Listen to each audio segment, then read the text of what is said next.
You are in a disagreement. You know exactly what is true. You say it, clearly, directly, without softening.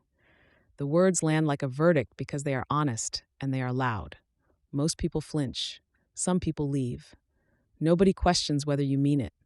Your sincerity will not let you package a lie. Your low compliance means you do not bend to social pressure to keep the peace. And your assertiveness delivers the truth at volume. Three traits that create a person who says the hard thing in the hard way at the hard time. People respect you. People also do not want to argue with you because the argument is never personal, it is surgical.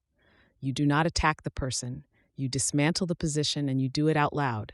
This is your sincerity score, your low compliance score, and your assertiveness score all running at once. Facet A2 demands honesty. Low facet A4 refuses to yield for harmony. Facet E3 delivers at full power. The combination is a conscience with a megaphone.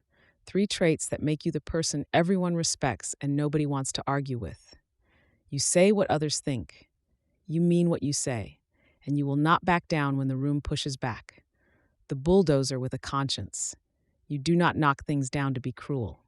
You knock things down because they should not be standing. All three scores, one profile, take the test.